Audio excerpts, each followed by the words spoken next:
You're busy and you're training, let's say, for a major international event. It's hard to find the right things to eat, but it becomes even tougher when you keep a vegan diet, and that's why national team canoeist Haley Daniels has created a cookbook that reminds people that fueling your body for success can be simple with the right ingredients. She's here to give us a taste, and it's lovely to have you in studio. Welcome. Thank you for having me. Let's start by talking about the PanAm Games, because you're gearing up for that. Tell me how exciting it is to have it in your home country. So stoked for it. The last time PanAm Games were here, my grandpa was competing in them, so this is a legacy for me to lead on. Yeah, it's in our backyard, Canada behind my back, and hopefully I get to stand on that podium and represent us proud. Your grandfather, this is amazing. Yeah, it's super cool. Okay, now when I was reading up on you, I realized that I had seen your events in the Olympics only competed by men. Yes. So explain this to me. Explain why your event is not eligible in Rio. So we're in the same boat as the ski jumpers, quite literally the same boat. When canoe slalom was introduced into the Olympics, women's canoe was just not a part of that initiative. So historically, we just haven't been put in there, and it's been slow to get us into the Olympics.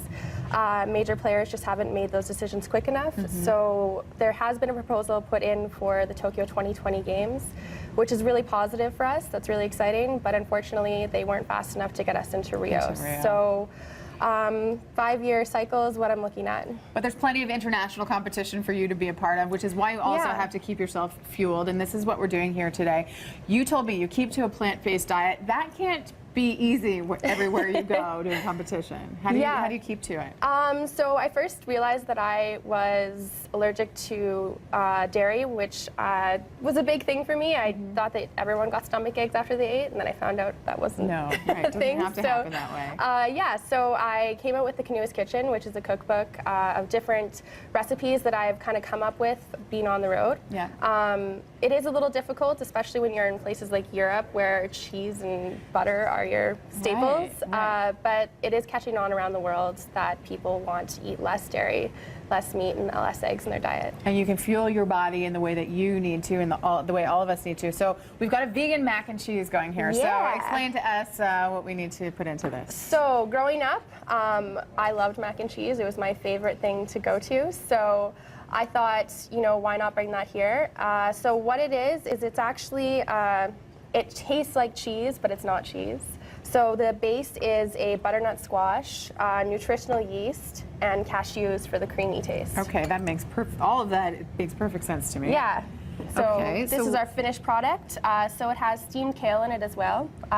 If you're trying to get your kids to eat vegetables and they just don't want them, I would suggest not putting greens in there because it's obvious there's vegetables in there. But if you take the greens out, say this is mac and cheese, I bet you they would eat it and not even know. Well, and it's still full of nutrients even without the kale, but the kale is that added green dimension. We do have the recipe, so we have that up on our website, breakfasttelevision.ca.